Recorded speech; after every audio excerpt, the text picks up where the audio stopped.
हरि ओम। नारायणाय परिपूर्णगुणार्णवाय विश्वोदयस्थितिलयोन्नियतिप्रदाय ज्ञानप्रदाय विबुधासुरसौख्यदुःखं सत्कारणाय वितताय नमो नमस्ते। अभ्रमं भंगरहितं अजडं विमलं सदा आनन्दतीर्थमतुलं भजे तापत्रयापहम्। भवति यदनुभावादेडमूकोऽपि वाग्मी जडमतिरपि जन्तुर्जायते प्रज्ञमौलिः। सकलवचनचेतो देवता भारती सा मम वचसि निधत्तां सन्निधिं मानते च। अस्मद्गुरुसमारम्भां टीकाकृत्पादमध्यगां श्रीमदाचार्यपर्यन्तां वन्दे गुरुपरम्परां। विद्यायां विबुधाचार्यं वेदज्ञानाब्धिचन्दिरं दुर्मतध्वान्तमार्ताण्डं सत्यध्यानमुनिं भजे। 50 वर्षपर्यन्तं सततं रामपूजकः श्री सत्यप्रमोदगुरुराट् भासतां नो हृदम्बरे। बन्धुस्त्वं गुरुरिष्टदैवतमिति त्वत्पादपङ्केरुहं प्राप्तं मां परिपालयेति सततं याचे निबद्धाञ्जलिः। चित्तं मद्गुणदोषचिन्तनविधौ नूनं मनां मा कृताः। श्री सत्यात्मगुरु त्वदङ्घ्रियुगलं हित्वा न मे सद्गतिः। यैरहं शुकवत् सम्यक् शिक्षितोऽस्मि कृपालुभिः तान् वन्दे धेनुपाचार्यान् तत्त्वज्ञानार्थसिद्धये। श्री गुरुभ्यो नमः। हरिः ओम हरिः ओम हरिः ओम। स्वस्तिस्तु अषेढसन्मङ्गलानि सन्तु। श्लोकैकश्रवणपठनमात्रेण उक्तुश्च श्रोतॄणां निखिलकलीकृतकल्मषापनोदनपटुतरे धर्माद्यखिलपुरुषार्थसाधनीभूते अद्य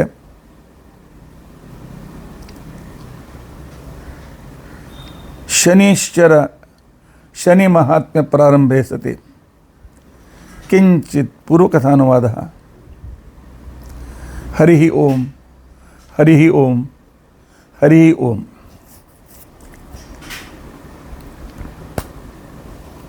गुरवः साक्षात् इष्टं दैवं श्रियःपतिः आचार्य श्रीमदाचार्य संतु में जन्म जन्मनि।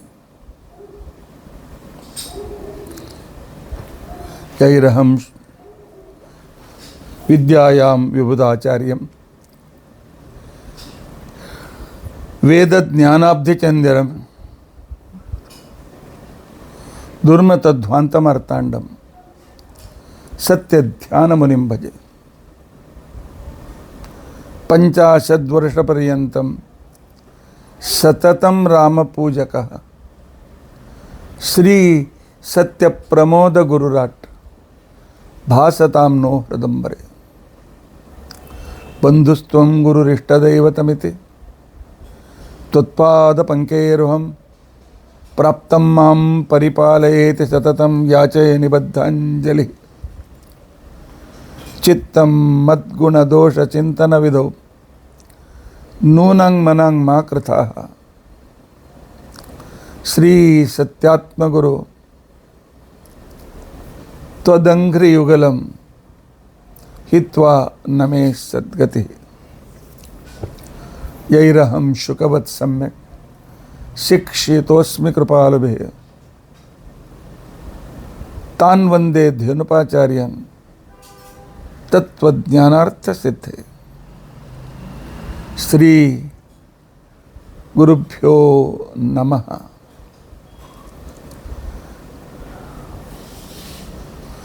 स्वस्तिस्तु अषेढसन्मङ्गलानि सन्तु। श्लोकैकश्रवणपठनमात्रेण वक्तुश्च श्रोतॄणां निखिलकलीकृतकल्मषापनोदनपटुतरे ಧರ್ಮಾದ್ಯ ಅಖಿಲ ಪುರುಷಾರ್ಥ ಸಾಧನೀಭೂತೆ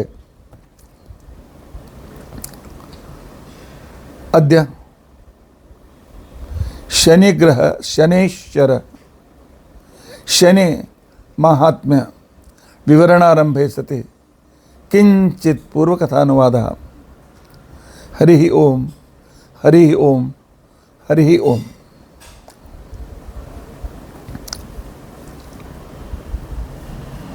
ನಾಳೆ ಭಾವುಕ ಅಮಾವಾಸ್ಯೆ, ಶನಿವಾರ. ಅದೇ ದಿವಸ ಶನಿದೇವರ ಜಯಂತಿಯೂ ಕೂಡ ಬಂದಿದೆ. ಈ ದಿನ ಶನಿಯ ಉಪಾಸನ, ಈ ದಿನ ಶನಿ ಮಂತ್ರ ಜಪ, ಈ ದಿನ ಶನಿಯ ಹೋಮ, ಶನಿ ಮಂತ್ರ ಹೋಮ. ಇವು ಶನಿ ಪೀಡೆಯಿಂದ ನಮಗಾಗುವ ಆರ್ಥಿಕ ಹಾನಿ, ಆನಂತರ ವ್ಯಾವಹಾರಿಕ ಹಾನಿ, ಶಾರೀರಿಕ ಹಾನಿ, ಮಾನಸಿಕ ದುಗುಡ, ಇವೆಲ್ಲ ಶನಿ ನಮ್ಮ ಬಗ್ಗೆ, ನಮ್ಮ ರಾಶಿಯ ಮೇಲೆ ಶನಿಯ ದೃಷ್ಟಿ ಇರುವಾಗ ಇವೆಲ್ಲ ಅನಾನುಕೂಲತೆಗಳು ನಮಗೆ ಘಟಿಸುತ್ತವೆ.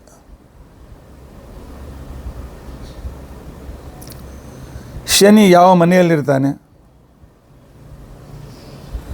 ತನ್ನ ಹಿಂದಿನ, ಈಗ ಮೀನ ರಾಶಿಯಲ್ಲಿ ಶನಿ ಇದ್ದಾನೆ,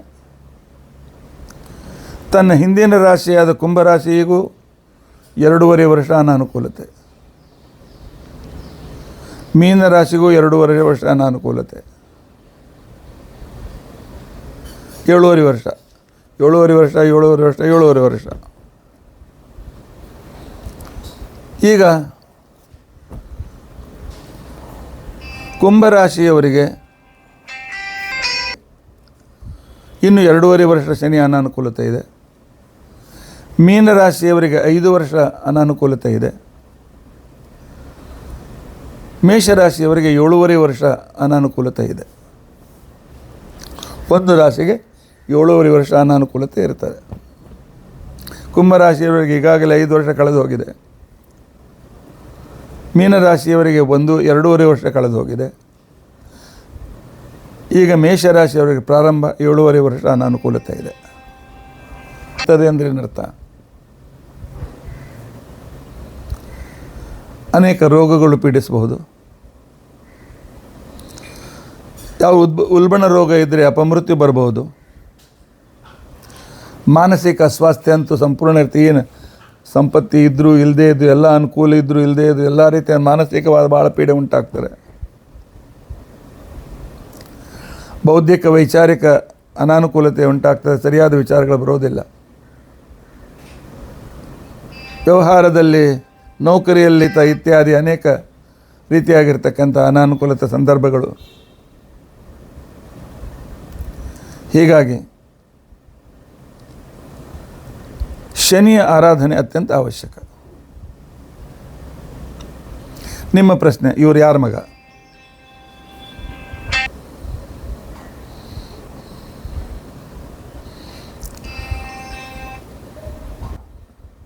ಸೂರ್ಯನ ಮಗ, ಸೂರ್ಯಪುತ್ರ. ಇವನ ತಾಯಿ ಹೆಸರು ಛಾಯಾ.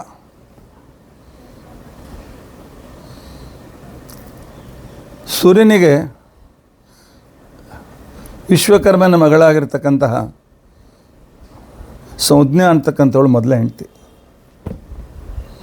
ಮಹಾತಪಸ್ವಿನಿ. ಸೂರ್ಯನ ಜೊತೆಗೆ ಮದುವೆ ಆಯಿತು. ಒಳ್ಳೆಯ ಪತಿವ್ರತೆ. ಆಗ ಅವಳಿಗೆ 3 ಜನ ಮಕ್ಕಳು ಹುಟ್ಟಿದರು. ಸಾವರಣಿ ಮನು, ಸ್ವಯಂಭುವ ಮನು, ವೈವಸ್ವತ ಮನು, ಯಮ ಮತ್ತು ಯಮುನಾ. ಆದರೆ ಸೂರ್ಯಮಂಡಲ ಈಗಿನಂತೆ ರೌಂಡ್ ಇರಲಿಲ್ಲ. ಸ್ವಲ್ಪ ಬೇರೆ ಬೇರೆ ಕೋನಗಳಲ್ಲಿ ಇತ್ತು. ಹೀಗಾಗಿ ಆ ಕೋನಗಳ ಹತ್ತಿರ ಪೃಥ್ವಿ ಬಂದಾಗ ಅರ್ಧ ಪೃಥ್ವಿ ಕಾಡು ಜನರು ಸುಟ್ಟೋಗ್ಬಿಡ್ತಿದ್ರು. ತನ್ನ ಗಂಡನ ಇರುವ ಮನೆ, ಸೂರ್ಯ ಗ್ರಹ ಬೇರೆ, ಸೂರ್ಯ ದೇವತೆ ಬೇರೆ.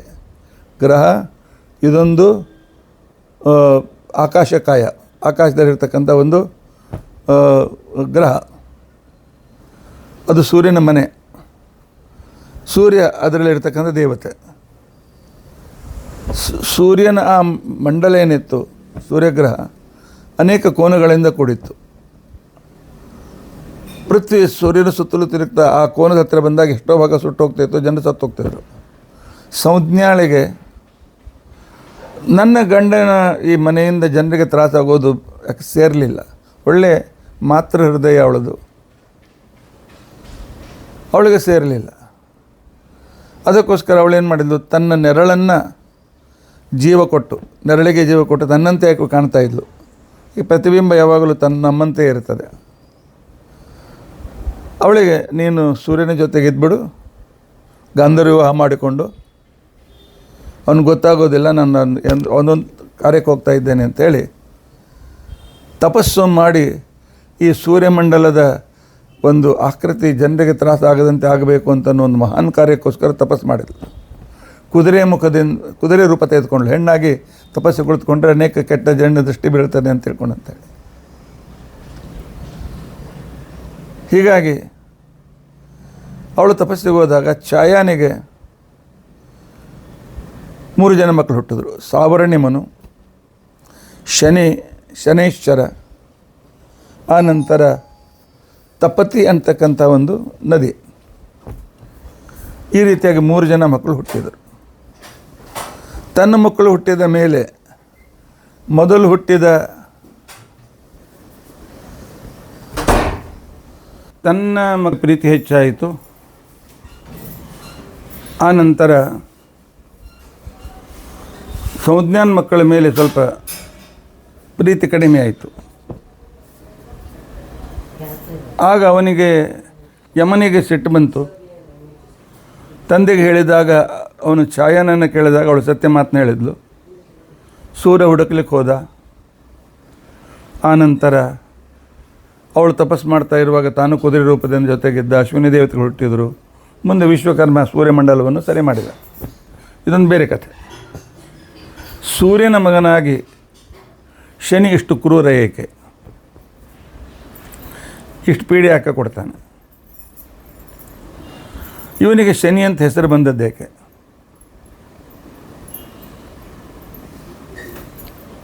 ನಮ್ಮ ಇವೆಲ್ಲ ಬರೀ ಶನಿ ಕಾಟ ಗೀಟ ಇಷ್ಟೇ ಕೇಳ್ತೇವೆ, ನಾವು ತಿಳಿದುಕೊಳ್ಳಿಕ್ಕೆ ಪ್ರಯತ್ನ ಮಾಡೋದಿಲ್ಲ. ಹಿಂದಿನ ಕಾಲದಲ್ಲಿ ತಂದೆ ತಾಯಿ ಹೆಸರಿನಿಂದ ಮಕ್ಕಳನ್ನು ಕರಿತಾಯಿದ್ರು. ಹೀಗಾಗಿ ಇವನಿಗೆ ಛಾಯಾಸುತ, ಮಾರ್ತಂಡಸುತ, ರವಿಪುತ್ರ, ಯಮಾಗ್ರಜ ಇತ್ಯಾದಿ ಅನೇಕ ಹೆಸರು ಇವನಿಗೆ ಬಂದಿದ್ದು. ಆದರೆ ಇವನ ಗತಿ, ಒಂದು ರಾಶಿಯಿಂದ ಇನ್ನೊಂದು ರಾಶಿಗೆ ಹೋಗುವ ಗತಿ ಸಾವಕಾಶವಾಗಿತ್ತು. ಅದರಿಂದಾಗಿ ಸಂಸ್ಕೃತದಲ್ಲಿ ಶನೈ ಅಂದರೆ ಸಾವಕಾಶ ಅಂತ ಅರ್ಥ, ಚರ ಅಂದರೆ ನಡೆಯುವನು ಅಂತ ಅರ್ಥ. ಶನೈಶ್ಚರ ಅಂತನ್ನೋ ಹೆಸರು ಇವನೇ ತಂದೆ ತಾಯಿಗಳು ಕರೆದರು. ಅದು ಶಾರ್ಟಾಗಿ ಶನಿ ಅಂತಾಯಿತು. ಆದರೆ ಮುಂದೆ ಅದು ಸಾರ್ಥಕವೂ ಕೂಡ ಆಯಿತು.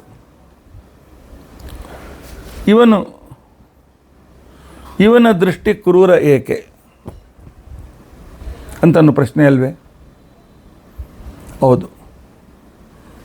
ಇವನು ಬಹಳ ಸುಂದರನಾಗಿದ್ದ ಶನಿ. ಆನಂತರ ಇವನಿಗೆ ಚಿತ್ರರಥ ಗಂಧರ್ವನ ಮಗಳು ಇವನ ಹೆಂಡತಿ. ಭಾಳ ಸುಂದರಿ. ದೊಡ್ಡವಳಾಗೋಕ್ಕಿಂತ ಮೊದಲೇ ಅವಳಿಗೆ ಇವನ ಜೊತೆ ಮದುವೆ ಆಗಿತ್ತು.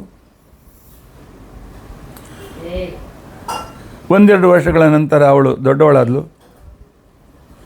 ಒಳ್ಳೆ ಸೌಂದರ್ಯ, ಒಳ್ಳೆ ತಾರುಣ್ಯ, ಒಳ್ಳೆ ಸುಂದರಿ. ಈಗ ನಾನು ಋತುಸ್ನಾತಳಾಗಿದ್ದೇನೆ, ನನ್ನ ಪತಿಯ ಸಂಘ ನನಗೆ ಸಿಗ್ತದೆ, ನಾನು ಸಂತಾನ ಪಡೆಯಬೇಕು ಅಂತನ್ನುವ ರೀತಿಯಲ್ಲಿ ಅವಳು ಅಂದು ಗರ್ಭಾಧಾನದ ರಾತ್ರಿ ತನ್ನ ಪತಿ ಹತ್ತಿರ ಬರ್ತಾಳೆ. ಶನೀಶ್ಚರ, ಶನಿ ಹುಟ್ಟಾ ಕೃಷ್ಣ ಭಕ್ತ, ಹಗಲು ರಾತ್ರಿ ಕೃಷ್ಣನ ಧ್ಯಾನ ಮಾಡ್ತಾ ಇದ್ದ. ಅವನಿಗೆ ತನ್ನ ಅಲಂಕೃತ ಶಯ್ಯಾಗ್ರಹದಲ್ಲಿ ಕುಳಿತಾಗ ಕೃಷ್ಣನ ನೆನಪು ಬಂತು.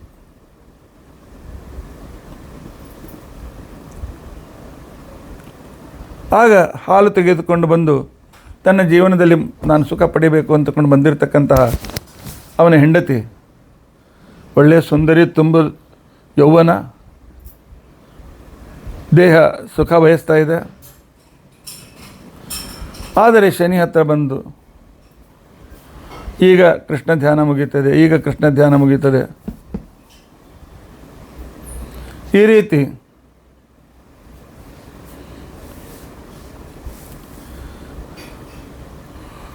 ಅವಳು ದಾರಿ ಕಾಯಿದ್ಲು. 1 ತಾಸಾಯ್ತು, 1.5 ತಾಸು, 2 ತಾಸಾಯ್ತು.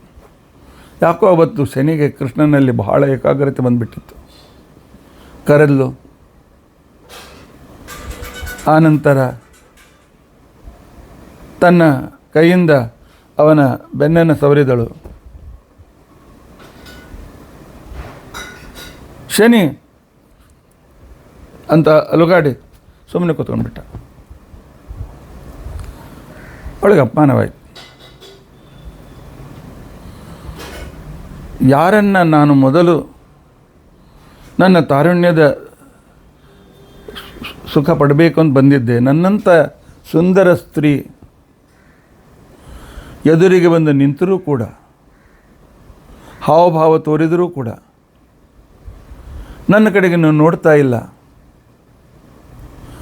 ಇನ್ನು ಮೇಲೆ ನಿಮ್ಮ ದೃಷ್ಟಿ ಯಾರ ಮೇಲೆ ಬೀಳ್ತದೆ ಅವರಿಗೆ ಅನೇಕ ಪೀಡೆಗಳಾಗಲಿ ಅಂತ ತಿಳ್ಕೊಂಡು ನಿಮ್ಮ ದೃಷ್ಟಿ ಇವತ್ತಿನಿಂದ ಕ್ರೂರ ದೃಷ್ಟಿ ಆಗಲಿ ಅಂಥೇಳಿ ಹೆಂಡತಿ ಶಾಪ ಕೊಡ್ತಾಳೆ. ಭಗವಂತನ ಸಂಕಲ್ಪ ಇರಬೇಕು.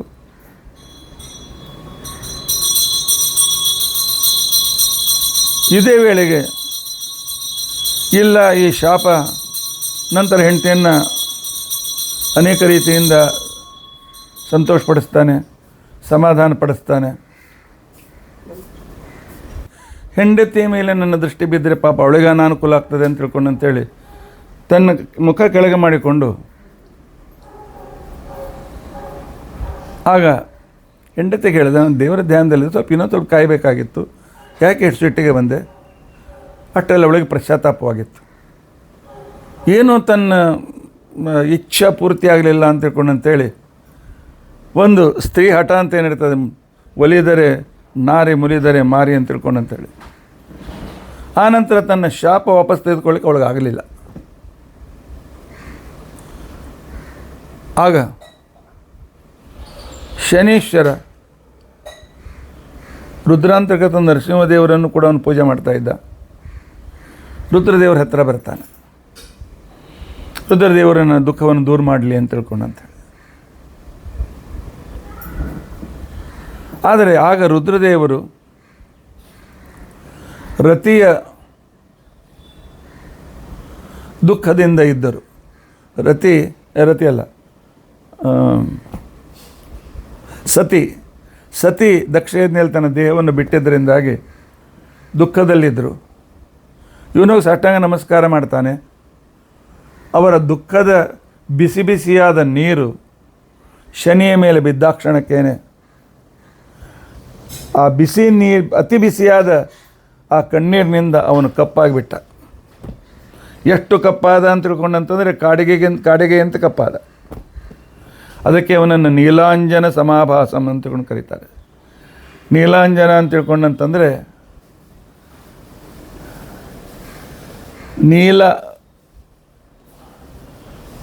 ನೀಲಾಂಜನಕ್ಕೆ ಕಾಡಿಗೆ ಅಂತ ಕರೀತಾರೆ. ಅದರಂತೆ ಕಾಣಿಸ್ತಕ್ಕಂಥವನು ಅಂತ ಅರ್ಥ. ನಾವು ನಮ್ಮ ದೀಪಕ್ಕೆ ಇಡ್ತಕ್ಕಂಥ ಎದಕ್ಕೂ ನೀಲಾಂಜನ ಅಂತ ತಿಳ್ಕೊಂಡಂತೇಳಿ ಕರೀತೇವೆ. ಯಾಕೆ ಅಂದರೆ ಬತ್ತಿ ಇಟ್ಟು ಸುಟ್ಟ ನಂತರ ಅದು ಹಾಗೆ ಕಪ್ಪಾಗಿರ್ತದೆ. ಅದಕ್ಕೋಸ್ಕರ ಅದಕ್ಕೆ ನೀಲಾಂಜನ ಅಂತ ತಿಳ್ಕೊಂಡು ಅಂತ ಹೇಳಿ ಹೆಸರು. ಇರಲಿ. ಆಗ ರುದ್ರದೇವರು ಯಾರ ಮಾತು ಕೇಳೋ ಸ್ಥಿತಿಯಲ್ಲಿ ಇರಲಿಲ್ಲ. ಮುಂದೆ ಕಾಮದೇವ ಪ್ರಯತ್ನ ಮಾಡಿದ. ಆನಂತರ ಪರಮಾತ್ಮಾದಿಗಳ ಅನುಗ್ರಹದಿಂದ ಪಾರ್ವತಿ ತನ್ನ ತಪಸ್ಸಿನಿಂದ ರುದ್ರದೇವರನ್ನು ವರಿಸಿಕೊಂಡ್ಳು. ಮತ್ತೆ ರುದ್ರದೇವರು ಶಾಂತರಾದರು. ಗಣಪತಿ ಹುಟ್ಟಿದ. ಗಣಪತಿ ಹುಟ್ಟಿರ್ತಕ್ಕಂಥ ಸಂದರ್ಭದಲ್ಲಿ ಗಣಪತಿಯನ್ನು ನೋಡಬೇಕು ಅಂತ ಎಲ್ಲ ದೇವತೆಗಳು ಓಡಿ ಬಂದರು. ಶನಿಗೂ ಕೂಡ ಇದೇ ರೀತಿಯಾಗಿ, ಯಾಕೆ ಅಷ್ಟರೊಳಗಾಗಿ ಅವನಿಗೆ ತನ್ನ ದೃಷ್ಟಿ ಎಷ್ಟು ಕ್ರೂರವಿದೆ ಗೊತ್ತಾಗ್ಬಿಟ್ಟಿತ್ತು. ಯಾಕೆ ಒಂದು ಸಲ ಅಪ್ಪ ಕರೆದಾಗ ಮರೆತು ಒಮ್ಮೆಲೆ ಮುಖ ಮಾಡಿ ನೋಡ್ತಾನೆ. ಆಗ ಸಂಪೂರ್ಣ ದಿಕ್ಕಿನ ಯಾತ್ರೆಗೆ ಹೊರಟಿರ್ತಕ್ಕಂತಹ ಆ ಸೂರ್ಯನ ಕುದುರೆಗಳ ಕಣ್ಣುಗಳು ಹೋಗ್ಬಿಟ್ಟು, ಮೊದಲೇ ಕಾಲಿಲ್ಲದ ಅರುಣ ಇನ್ನೂ ಹೆಚ್ಚಿನ ಹೇಳವನಾದ. ಏನು ಮಾಡಲಿಕ್ಕೆ ಅಸಮರ್ಥನಾದ. ಸೂರ್ಯ ಏನು ಮಾಡಬೇಕು? ಮುಂದೆ ಬೆಳಗಾಗಬೇಕಲ್ಲ. ಆಗ ಸೂರ್ಯ ತನ್ನ ಅಂತರ್ಗತನಾದಂಥ ಪರಮಾತ್ಮ ನಾರಾಯಣನ ಸ್ಮರಣ ಮಾಡಿ ಅನುಕೂಲ ಮಾಡಿಕೊಂಡ. ಶನಿಗೆ ಭಾಳ ನಾಚಿಕೆ ಆಯಿತು. ಇನ್ನೊಮ್ಮೆ ನಾನು ಯಾರನ್ನು ನೋಡೋದಿಲ್ಲ ಅಂತ ತಿಳ್ಕೊಂಡು ಅಂತೇಳಿ.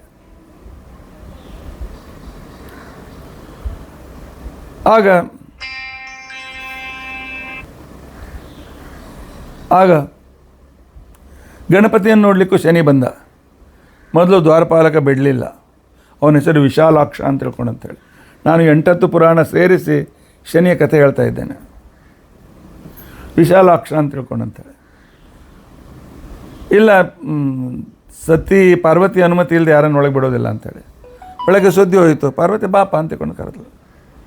ಆದರೆ ಶನಿ ಮುಖ ಕೆಳಗೆ ಮಾಡ್ಕೊಂಡೇ ಹಿಂಗೆ ನಿಂತ್ಕೊಂಡಿದ್ದ. ಯಾಕೋ ಮುಖ ಕೆಳಗೆ ಮಾಡ್ಕೊಂಡು ನಿಂತಿದ್ದು? ಮುಖ ಮೇಲೆ ಮಾಡಿ ನನ್ನನ್ನು ನೋಡ್ತಾ ಇಲ್ಲ, ಕೂಸನ್ನು ನೋಡ್ತಾ ಇಲ್ಲ. ಇಲ್ಲ ಅಮ್ಮ, ನನ್ನ ದೃಷ್ಟಿ ಭಾಳ ಕೆಟ್ಟದಿದೆ. ನಾನು ನೋಡಿದರೆ ಕೂಸಿಗೆ ಅನಾನುಕೂಲ ಆಗ್ತದೆ, ನಿಮಗೂ ಅನಾನುಕೂಲ ಆಗ್ತದೆ.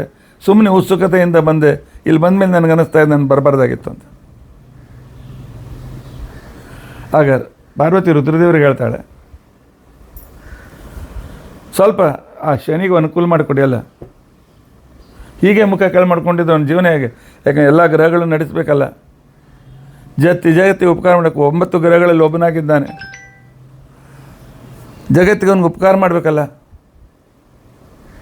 ಅಂತ ಅಂದಾಗ ಆಗ ರುದ್ರದೇವರು ಅವನಿಗೆ ಹೊರ ಕೊಡ್ತಾರೆ. ಅಷ್ಟೇ ಅಲ್ಲ, ಮುಂದೆ ನರಸಿಂಹದೇವರ ಸ್ತೋತ್ರ ಮಾಡಿದಾಗಲೂ ಕೂಡ ನರಸಿಂಹದೇವರು ಹೊರ ಕೊಡ್ತಾರೆ. ಶನೀಕೃತ ನರಸಿಂಹ ಸ್ತೋತ್ರ ಅಂತ ಪ್ರಸಿದ್ಧವಾಗಿದೆ. ಯಾರು ಭಗವದ್ಭಕ್ತರಿದ್ದಾರೆ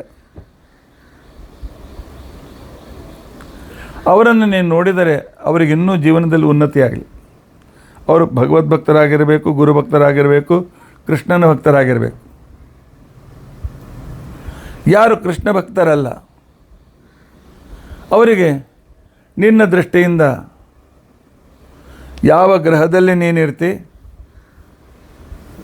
ಆನಂತರ ಆ ಗ್ರಹದ ಹಿಂದಿನ ಗ್ರಹ, ಮುಂದಿನ ಗ್ರಹ ಮತ್ತು ಆ ಗ್ರಹದಲ್ಲಿ ಅನಾನುಕೂಲತೆ ಉಂಟಾಗಲಿ. ಆನಂತರ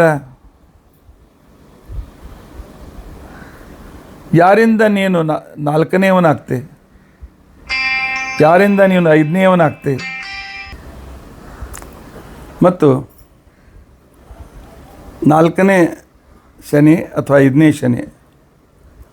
ಈಗ ಮೀನರಾಶಿಯಲ್ಲಿ 4ನೇ ಶನಿ ಇದ್ದಾನೆ. ಇಲ್ಲ, ಮೀನರಾಶಿಯ ನಂತರ ಮೇಷ, ವೃಷಭ, ಮಿಥುನ, ಕರ್ಕ. 5ನೇ ಇದ್ದವನು ಸಿಂಹ. ಕರ್ಕ ರಾಶಿಗೆ, ಸಿಂಹ ರಾಶಿಗೆ, 8ನೇದಾದ ವೃಶ್ಚಿಕ ರಾಶಿಗೆ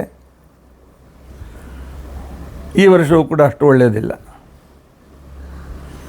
ಹೀಗಾಗಿ 3 + 3 6 ರಾಶಿಗಳು. ಇಂಥ ಸಂದರ್ಭದಲ್ಲಿ ಶನೈಶ್ವರ ಆರಾಧನೆ ದಿವಸ ಆಗ ರುದ್ರದೇವರು ಹೇಳಿದರು, ಅವರು ದೇವರನ್ನು ನೆನೆಸಿದರೆ, ದೇವರ ಭಕ್ತರಾದರೆ ಅವ್ರಿಗೆ ಅನುಕೂಲ ಮಾಡಿಕೊಟ್ಬಿಡು. ಅವರ ನಿನ್ನ ಕ್ರೂರ ದೃಷ್ಟಿಯ ಪರಿಣಾಮ ಆಗೋದು ಬೇಡ ಅಂತ ತಿಳ್ಕೊಂಡು ಅಂತೇಳಿ ರುದ್ರಾಂತರ್ಗತ ನರಸಿಂಹದೇವರು ಹೇಳಿದ್ದರಿಂದಾಗಿ ಕೃಷ್ಣನ ಅನುಗ್ರಹದಿಂದ ಹುಟ್ಟಿದ ಗಣಪತಿಗೂ ಏನಾಗಲಿಲ್ಲ, ಪಾರ್ವತಿಗೂ ಏನಾಗಲಿಲ್ಲ ಶನಿ ನೋಡಿದಾಗ.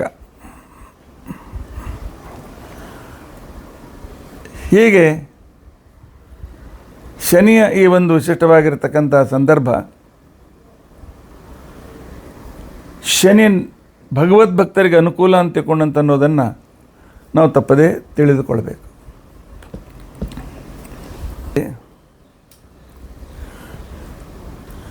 ಶನಿಯ ದೃಷ್ಟಿಯ ಬಗ್ಗೆ ಸುಮಾರು ಒಂದು 20 ಕಥೆಗಳಿವೆ ಬೇರೆ ಬೇರೆ ಪುರಾಣಗಳಲ್ಲಿ. ಅದೆಲ್ಲ ಹೇಳ್ತಾ ಕೂತ್ಕೊಂಡ್ರೆ ಇವತ್ತು ಅನಾನ್ ಸಂಪೂರ್ಣ ಕಥೆ, 1-2 ಕಥೆ ಹೇಳ್ತೇನೆ. ಬ್ರಹ್ಮದೇವರಿಂದ ನನಗೆ ಯಾವ ದೇವತೆಗಳಿಂದಲೂ ಮರಣ ಬೇಡ ಅಂತ ತಿಳ್ಕೊಂಡಂಥೇಳಿ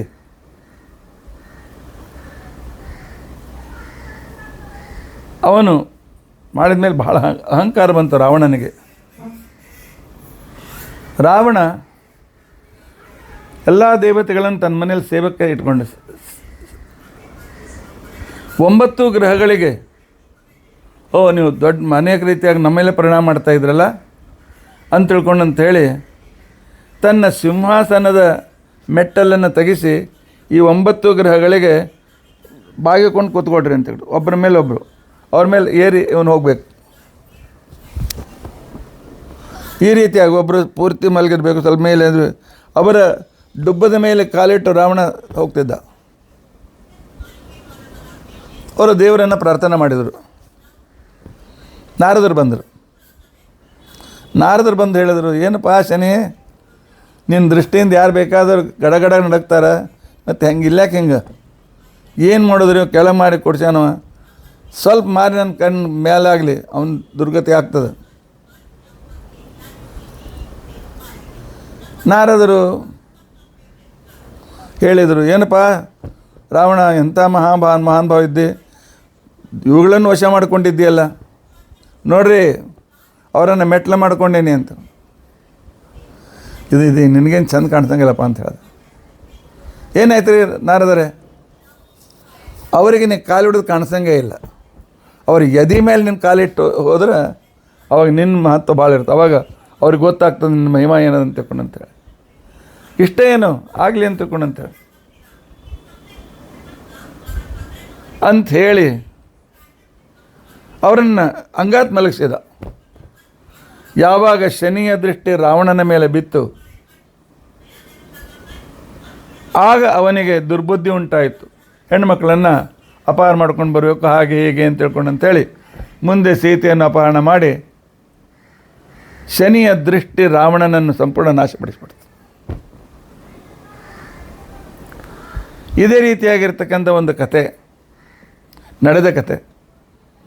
ವಿಕ್ರಮ ಅಂತ ತಿಳ್ಕೊಂಡಂತ ಒಬ್ಬ ಶ್ರೇಷ್ಠ ರಾಜನಿದ್ದ, ಒಳ್ಳೆಯ ಉದಾರಿ, ಒಳ್ಳೆಯ ಭಗವದ್ಭಕ್ತ, ಪ್ರತಿಯೊಂದು ಎಲ್ಲೂ ಕೂಡ.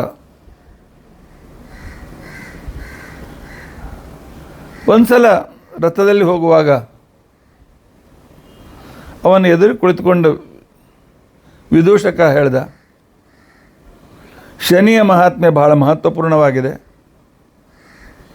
ಯಾರ ಮೇಲೆ ಅವನ ದೃಷ್ಟಿ ಬೀಳ್ತದೆ ಅವರ ರೀತಿ ಸರಿಯಿಲ್ಲ, ಜೀವನದಲ್ಲಿ ಕಷ್ಟಪಡಬೇಕಾಗ್ತದೆ. ಆಗ ವಿಕ್ರಮನಕ್ಕೆ ಹೇಳ್ದ, ಅದೆಲ್ಲ ಸರಿ, ಭಗವದ್ಭಕ್ತರಿಗೆ ಅವನೇನು ಮಾಡೋದಿಲ್ಲ ಅಂತ ತಿಳ್ಕೊಂಡಂತ ನಾನು ಕೇಳಿದ್ದೇನೆ, ಭಗವದ್ಭಕ್ತರ ಮುಂದೆ ಅವನ ಆಟ ನಡೆಯಂಗಿಲ್ಲ ಅಂತ ತಿಳ್ಕೊಂಡಂತೇಳಿ ಸ್ವಲ್ಪ ಅಹಂಕಾರದಿಂದ ನಕ್ಕಬಿಟ್ಟ.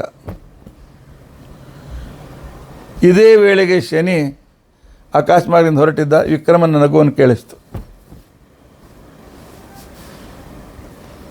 ಶನಿ ಸೀದಾ ಅವನ ರಾಜಧಾನಿಗೆ ಬಂದ. ಅಷ್ಟರಲ್ಲಿ ರಾಜ ಒಳಗೆ ಬಂದು ಸಿಂಹಾಸನದ ಮೇಲೆ ಕೂತ್ಕೊಂಡಿದ್ದ. ಶನಿ ಬಂದ ಕ್ಷಣಕ್ಕೆ ಎಲ್ಲರೂ ಗಾಬರಿಯಾಗಿ ತಲೆಬಾಗಿ ನಮಸ್ಕಾರ ಮಾಡಿದರು. ರಾಜನಿಗೂ ಕೂಡ ಅಂತೆ ಸಿಂಹಾಸನ ಎಳೆದು ಬಂದು ನಮಸ್ಕಾರ ಮಾಡಿದ. ಶನಿ ಹೇಳ್ದ, ಏನಂದಿ?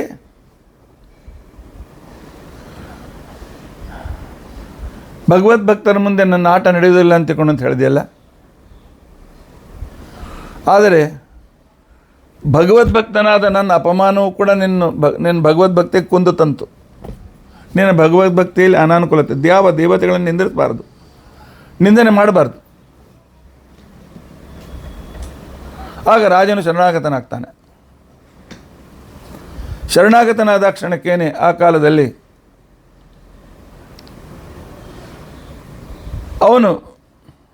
ಅವನ ಮೇಲೆ ದೃಷ್ಟಿ ಬಿದ್ದಾಗ ಗಾಬರಿ ಆಗ್ತಾನೆ. ನೋಡಪ್ಪ, ನನ್ನ ಅಪಮಾನ ಮಾಡಿದ್ದ ದುಃಖ ಅನುಭವಿಸಬೇಕಾಗ್ತದೆ. ಆದ್ದರಿಂದಾಗಿ ನಿನ್ನ ರಾಶಿಯ ಮೇಲೆ ನನ್ನ ದೃಷ್ಟಿ ಬೀಳ್ತದೆ. ಈಗ 7.5 ವರ್ಷ ಈ ನೀತಿಯಾಗಿರ್ತಕ್ಕಂಥ ನೀನು ದುಃಖ ಅನುಭವಿಸಬೇಕಾಗ್ತದೆ. ಆದರೆ ನಿನ್ನ ಕಥೆಯಿಂದ ಜಗತ್ತಿಗೆ ಒಂದು ಶಿಕ್ಷಣ ಸಿಗ್ತದೆ. ಯಾರೂ ಶನಿಯನ್ನು ಅಪಮಾನ ಮಾಡೋದಿಲ್ಲ, ಶನಿಗೆ ಬೈಯೋದಿಲ್ಲ. ಮಕ್ಕಳಿಗೆ ಶನಿ ಶನಿ ಅಂತ ತಿಳ್ಕೊಂಡಂತೇಳಿ ಬೈಯೋದು ಕೂಡ ನಿಲ್ಲಿಸ್ಬಿಡ್ತಾರೆ.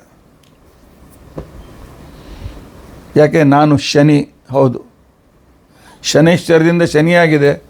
ಆದರೆ ಶಂ ಅಂದರೆ ಸುಖಂ ಭಗವದ್ಭಕ್ತಾನಾಂ ಸುಖಂ ನಿತರಾಂ ದದಾತಿ. ಭಗವದ್ಭಕ್ತೇಭ್ಯ ಉತ್ತಮವಾದ ಸುಖ ಕೊಡ್ತೇನೆ, ಆದ್ದರಿಂದ ನಾನು ಶನಿ. ಭಗವತ್ ಅಭಕ್ತಾನಾಂ, ದೇವರ ಪರಿವಾರದವರನ್ನು ನಿಂದಿಸ್ತಕ್ಕಂಥವರಿಗೆ ತೇಷಾಂ ಶಂ ಸುಖಂ ನಿತರಾಂ ನಾಶಯಾಮಿ ತಸ್ಮಾತ್ ಅಹಂ ಶನಿ. ಭಗವದ್ವೇಷಗಳ ಸುಖವನ್ನು ಪೂರ್ತಿ ನಾಶಪಡಿಸ್ತೇನೆ, ಆದ್ದರಿಂದ ನಾನು ಶನಿ. ಭಗವದ್ಭಕ್ತರಿಗೆ ಉತ್ತಮವಾದ ಅನೇಕ ಆನಂದವನ್ನು ನಿತರಾಂ ಪೂರ್ತಿಯಾದ ಆನಂದವನ್ನು ಕೊಡ್ತೇನೆ, ಆದ್ದರಿಂದಲೂ ನಾನು ಶನಿ. ಈ ರೀತಿಯಾಗಿ ನಾನು ಶನಿ ಅಂತ ತಿಳ್ಕೊಂಡಂತ ಹೇಳ್ದ. ಆದರೆ ನನ್ನ 7.5 ವರ್ಷ ಆದಾಗ ನನ್ನ ಅನುಗ್ರಹ ಆಗ್ತದೆ, ಮೊದಲನೇ ನಿನಗೆ ಅನುಕೂಲ ಆಗ್ತದೆ ಅಂತ ತಿಳ್ಕೊಂಡಂತ ಹೇಳಿದ. ಏನು ಅನುಗ್ರಹ ಮಾಡಿ ತಪ್ಪಾಯಿತು ಅಂತ ತಿಳ್ಕೊಂಡಂತಂದ. ಶನಿ ಸರಿ ಹೊರಟೋಗ್ಬಿಟ್ಟ. ಕೆಲವು ದಿನದ ನಂತರ ಶನಿ ಒಬ್ಬ ಕುದುರೆ ಮಾರುವವನಾಗಿ ವೇಷ ಮರೆಸಿಕೊಂಡು ವಿಕ್ರಮನ ರಾಜಧಾನಿಗೆ ಬರ್ತಾನೆ. ನನ್ನ ಹತ್ರ ಒಂದಕ್ಕಿಂತ ಒಂದು ಶ್ರೇಷ್ಠ ಕುದುರೆಗಳಿವೆ, ನೀವು ಅದನ್ನು ಕೊಂಡುಕೊಳ್ಬೇಕು ಅಂತ ತಿಳ್ಕೊಂಡು ಅಂತೇಳಿ.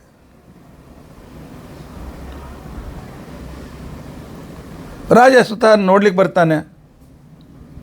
ಅದ್ರಲ್ಲಿ ಒಂದು ಕುದುರೆ ಇಷ್ಟು ಸುಂದರವಾಗಿತ್ತು, ಬಲಿಷ್ಠವಾಗಿತ್ತು, ತೇಜೋಮಯದಿಂದ ಹೊಳಿತಾ ಇತ್ತು.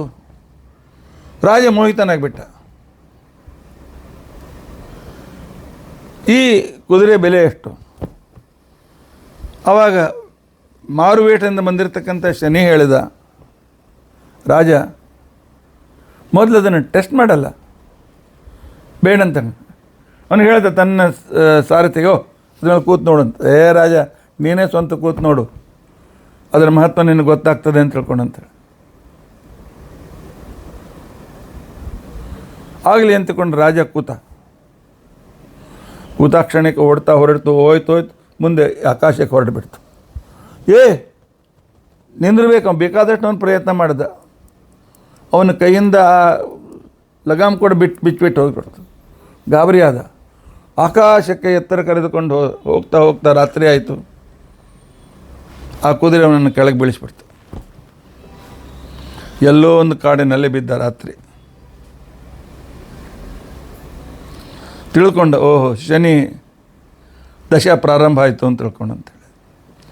ಈ ಕಡೆಗೆ ವ್ಯಾಪಾರಿ ಬೇಟದಿಂದ ಶನಿ, ನಿಮ್ಮ ರಾಜ ಬರ್ತಾ ಇಲ್ಲ, ಅವನು ಕುದುರೆ ಮೇಲೆ ಆ ಲೋಕ ಇಲ್ಲಕ್ಕೆ ತಿರುಗ್ತಿರ್ಬೇಕಂತ ಶ್ರೇಷ್ಠ ಕುದುರೆ ಇದೆ, ನನಗೆ ಹಣ ಕೊಟ್ಬಿಡ್ರಿ ಅಂತ ತಿಳ್ಕೊಂಡಂತೇಳಿ.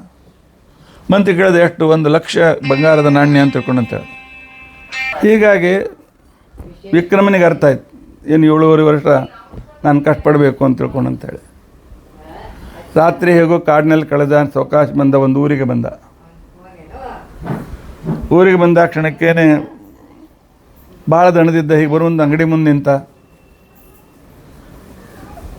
ಯಾರು ಆಶ್ರಯ ಕೊಡ್ತಾರೇನು ಅಂಥೇಳಿ.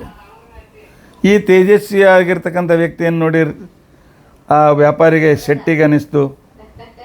ಆ ಬಾರಿ ಬರಪ್ಪ ನಮ್ಮನೆಯಾಗಿರಿ, ಇವತ್ತು ಸ್ನಾನಾಗ ಏನು ಮಾಡಿ ಊಟ ಮಾಡಿರಿ, ಮುಂದೆ ನೋಡೋಣ ಅಂತ ತಿಳ್ಕೊಂಡಂತೇಳಿ. ಈ ವಿಕ್ರಮ ಬಂದು ಒಂದು ದಿವಸದೊಳಗೇ ವ್ಯಾಪಾರಿಗೆ ಬಹಳ ಲಾಭ ಆಯಿತು. ವ್ಯಾಪಾರಿಗೆ ಭಾಳ ಲಾಭ ಆಯಿತು, ಒಂದು ಸಂತೋಷ. ಏನೋ ದಿವ್ಯ ವ್ಯಕ್ತಿ, ಸಾಮಾನ್ಯ ವ್ಯಕ್ತಿ ಅಲ್ಲ ಅಂತ ತಿಳ್ಕೊಂಡು ಅಂತೇಳಿ ತನ್ನ ಮನೆಯಾಗೆ ಇಟ್ಕೊಂಡ. ತನ್ನ ಮನೆಯೊಳಗೆ ಇಟ್ಕೊಂಡು ಆ ನಂತರ ಅವನಿಗೊಬ್ಬಳು ಮಗಳಿದ್ಲು. ಆ ಮಗಳಿಗೆ ಇವನನ್ನು ಕೊಟ್ಟು ಮದುವೆ ಮಾಡಬೇಕು ಅಂತ ವಿಚಾರ ಮಾಡಿದೆ. ಯಾಕೆ ಇವನಿಂದ ಅವ್ನು ಭಾಳ ಲಾಭ ಆಗಿತ್ತು, ಒಂದು ವಾರದೊಳಗೇ ಸಾಕಷ್ಟು ಲಾಭ ಆಗಿತ್ತು. ವಿಕ್ರಮನ ಮಹಿಮಾನು ಹಾಗೆ ಇತ್ತು. ಇದಾದ ನಂತರ ವಿಕ್ರಮ ನೀಗೆ ಒಳ್ಳೆಯ ರೀತಿಯಾಗಿರ್ತಾ ಕೇಳಿದ್ಲು, ನಾನು ಅವನು ಪರೀಕ್ಷೆ ಮಾಡಿ ನೋಡ್ತೇನೆ ಅಂತ ತಿಳ್ಕೊಂಡಂತ. ಅವನು ಪರೀಕ್ಷೆ ಮಾಡಿ ನೋಡ್ತೇನೆ, ಆಮೇಲೆ ಒಂದು ಜೋಡಿ ಮದುವೆ ಆಗ್ತೇನೆ. ಆಯಿತು, ಇವನಿಗೊಂದು ಚಲೋ ಶಯ್ಯಾಗ್ರಹ ಎಲ್ಲ ಕೊಟ್ಟಿದ್ದು, ಎಲ್ಲ ಮಾಡಿದರು. ಆ ನಂತರ ಆ ಶಯ್ಯಾಗ್ರಹದಲ್ಲಿ ಗೋಡೆ ಮೇಲೆ ಹಂಸದ ಚಿತ್ರವೂ ಕೂಡ ಬಿಡಿಸಿದ್ರು. ಮಧ್ಯರಾತ್ರಿ ರಾಜನ ಮಗಳು ಅಲಂಕೃತಳಾಗಿ ಬರ್ತಾಳೆ. ಈ ವಿಕ್ರಮ ತನ್ನ ಹಾದಿ ಕಾಯ್ಕೋತ ಕೂತಿರ್ತಾನೆ ಅಂತ ತಿಳ್ಕೊಂಡಂತೇಳಿ. ಆದರೆ ವಿಕ್ರಮನಿಗೆ ಏನೋ ಭಾಳ ಶ್ರಮವಾಗಿ ಮಲ್ಕೊಂಡ್ಬಿಟ್ಟಿದ್ದ. ಮಲ್ಕೊಂಡ ಆ ಕ್ಷಣಕ್ಕೇನೆ ಆಕೆಗೆ ಭಾಳ ನಿರಾಶೆ ಆಯಿತು. ಆದರೂ ತನ್ನ ಆಭರಣ ಎಲ್ಲ ಬಿಚ್ಚಿ ಅವನ ಬಾಜುಗೆ ಮಲ್ಕೋತಾಳೆ. ನೋಡಂತೆ ಒಂದು ವ್ಯವಹಾರ ಹೇಗಿದೆ ಅಂತ ತಿಳ್ಕೊಂಡಂತಾಳೆ. ಆಗ ಮಧ್ಯರಾತ್ರಿ ಎಚ್ಚರ ಆಗ್ತದೆ. ತನ್ನ ಬದಿಯಲ್ಲಿ ಹೆಣ್ಮಗಳು ಬಾಜುಗೆ ಸರಿತಾನೆ. ಅಷ್ಟರೊಳಗೆ ಗೋಡೆ ಕಡೆ ನೋಡ್ತಾನೆ. ಆ ಹಂಸ ಚಿತ್ರ ಅದು ಜೀವಂತಾಗಿ ಈ ಆಭರಣ ಇಟ್ಟಿರ್ತಕ್ಕಂಥ ಒಂದು ಗೂಟಕ್ಕೆ ಒಂದು ಚಲೋ ರತ್ನದ ಹಾರ ಹಾಕಿದ್ಲಕ್ಕೆ, ಮುತ್ತು ರತ್ನದ ಹಾರ, ಆ ಹಂಸ ನುಂಗಿಬಿಡ್ತದೆ. ಏನಪ್ಪ ಇದು ವಿಚಿತ್ರ ಅಂತ ತಿಳ್ಕೊಂಡಂತ ಮುಂದೆ ಅವ್ನು ನಿದ್ದೆನೇ ಬರೋಂಗಿಲ್ಲ. ಹಾಗೆ ಬೆಳಗ್ತಾನೆ. ಎದ್ದ ಮೇಲೆ ಆಕೆ ನೋಡ್ತಾಳೆ, ಇನ್ನೂ ಮಲ್ಕೊಂಡ ನಾವು. ಆಭರಣ ಎಲ್ಲ ಹಾಕ್ಕೊಳ್ತಾಳೆ. ಆ ಭಾಳ ಮಹತ್ವಪೂರ್ಣವಾದ ಹಾರೇ ಇಲ್ಲ. ಈ ರೂಮಿಗೆ ನಾವಿಬ್ಬರೇ. ಇವನೇನೋ ಕಳ್ಳ ಇರಬೇಕು, ನಮ್ಮ ಅಪ್ಪಗೆ ಮೋಸ ಮಾಡ್ಯಾನ, ನನ್ನ ಆಭರಣನೇ ಕಳ್ಳತನ ಮಾಡ್ಕೊಂಡ, ನನ್ನ ಜೊತೆಗೇನು ಮಾತಾಡಲಿಲ್ಲ, ಬಿಡಲಿಲ್ಲ ಅಂತ ಹೋಗಿ ತಂದೆಗೆ ಸಭಾದೊಳಗೆ ಹೇಳ್ಬಿಡ್ತಾಳೆ. ನನ್ನ ಹಾರ ಕೊಡಿಸಲೇಬೇಕು ಅಂತಕೊಂಡು. ಆಗ ಇವನು ಆ ಶೆಟ್ಟಿ ಹೇಳ್ತಾನೆ, ಇವನನ್ನು ಕರ್ಕೊಂಡೋಗಿ ರಾಜಾಗ ಮಿಡ್ಸೋನು, ರಾಜ ಇವನು ಬಾಯಿ ಬಿಡಿಸ್ತಾನೆ ಅಂತ ತಿಳ್ಕೊಂಡಂತೇಳಿ ರಾಜನ ಸಭಾಗರಕ್ಕೆ ಬರ್ತಾರೆ. ಆಗ ಅವನು ಹೇಳ್ತಾನೆ, ನಾ ಏನು ತೊಗೊಂಡಿಲ್ಲ, ನಾನು ತೊಗೊಂಡೇನು ಮಾಡಲಿ, ನಾನು ಬೇಕಾದ್ರೆ ಪೂರ ನೋಡ್ರಿ, ನಂಗೆ ಪರೀಕ್ಷೆ ಮಾಡಿರಿ. ಆದರೆ ನಾನು ನೋಡಿದ್ದೇನು ಅಂತ ತಿಳ್ಕೊಂಡಂತಂದ್ರೆ, ಮಧ್ಯರಾತ್ರಿ ಹಂಸ ಅದು ಜೀವಂತ ಆಯಿತು. ಅದು ಆ ಹಾರನ್ನು ನುಂಗಿ ಹಾಕೋದು. ಸಭಾದೊಳಗೆ ಎಲ್ಲರೂ ನಕ್ಕರು. ಇಂಥ ಏನೋ ನೆವ ಹೇಳ್ತಿರ್ತಾರೆ ಇವು ಕಳ್ಳರು ಅಂತ ತಿಳ್ಕೊಂಡಂತೇಳಿ. ಕಳ್ಳರು ನೆವ ಹೇಳ್ತಾರೆ ಅಂತ ತಿಳ್ಕೊಂಡಂತೇಳಿ ಆ ರೀತಿಯಾಗಿ ಆವಾಗ ರಾಜ ಎಲ್ಲ ಚೆಕ್ ಮಾಡಿಸಿದ, ಎಲ್ಲೂ ಸಿಗಲಿಲ್ಲ. ಎಲ್ಲಿ ಮುಚ್ಚಿಟ್ಟು ಹೇಳು ಅಂದರೆ ಹೊಡೆಸಿದ ಏನಾಗಲಿಲ್ಲ. ಕೊನೆಗೆ ರಾಜನಿಗೆ ಇನ್ಮೇಲೆ ಸಿಟ್ಟು ಬಂತು. ಕೈ ಕಾಲು ಎರಡೂ ಕತ್ತರಿಸಿ ಒಯ್ದು ಗಾಡಿ ಒಳಗೆ ಇಟ್ಬಿಡ್ರಿ ಅಂತ, ಊರವ್ರಿಗೆ ಹಾಕ್ಬಿಡ್ರಿ ಅಂತ. ಶನಿ ದೃಷ್ಟಿ ಹೇಗಿರುತ್ತೆ ನೋಡಿಕೊಂಡು. ಅಪರಾಧ ಮಾಡದೇ ಇದ್ದರೂ ಸಹಿತ ಈಗ ಆಯಿತು. ಅವನ ಕೈ ಕಾಲು ಕತ್ತರಿಸಿದ್ರು, ಬರೀ ಮುಂಡ ಉಳಿದಿತ್ತು. ಯಾವುದೋ ಕಾಡಿನ ಗಿಡದ ಕೆಳಗೆ ಕೂತ್ಕೊಂಡಿದ್ದ. ಶನಿಯನ್ನು ಪ್ರಾರ್ಥನಾ ಮಾಡಿಕೊಂಡ. ಶನಿಗೆ ಸ್ವಲ್ಪ ಕನಿಕರ ಬಂತು. ಮಂತ್ರಿ ಹೇಳಿದ, ರಾಜ ಅವನ ತಪ್ಪಿಗೆ ಕೈಕಾಲು ಕತ್ತರಿಸಿದೆ ನಿಜ, ಆದರೆ ಯಾರೂ ಅವನಿಗೇನು ಕೊಡಬೇಡ ಅಂತ ತಿಳ್ಕೊಂಡು ಎರಡನೇ ಶಿಕ್ಷೆ ಯಾಕೆ ಕೊಟ್ಟೆ? ಎರಡನೇ ಶಿಕ್ಷೆಗೆ ನಿನ್ನ ಹತ್ರ ಆಧಾರ ಏನು? ಇದು ಯಾಕೋ ನಂಗೆ ಸರಿ ಅನ್ಸಂಗಿಲ್ಲ ಅಂಥೇಳಿ ರಾಜನಿಗೆ ಹಾಗೆ ಅನ್ನಿಸ್ತು. ಯಾರು ಬೇಕಾದ್ರೂ ನನಗೆ ಕರುಣೆ ಬಂದವ್ರೆ ಹೋಗಿ ತಿನ್ಲಿಕ್ಕೆ ಹಾಕಿ ಬರ್ರಿ ಅಂತ ತಿಳ್ಕೊಂಡಂತೇಳಿ. ದಿನ ಪಾಪ ಯಾರ್ಯಾರು ನೀರು ಊಟ ಗೀಟ ತಂದು ಕೊಡ್ತಿದ್ರು, ತಾವೇ ಊಟ ಮಾಡಿಸ್ತಿದ್ರು, ಕೈಗಿಲ್ಲ ಏನಿಲ್ಲ. ರಾಜ ಗೊತ್ತಿತ್ತು, ಕಾಯ್ಕೋತ ಕೂತಿದ್ದಾನೆ. 5 ವರ್ಷ ಆಯ್ತು, 6 ವರ್ಷ ಆಯ್ತು, 7 ವರ್ಷ ಆಗ್ಲಿಕ್ಕೆ ಬಂತು. ಇನ್ನೊಂದು 3-4 ತಿಂಗಳಿರ್ತು.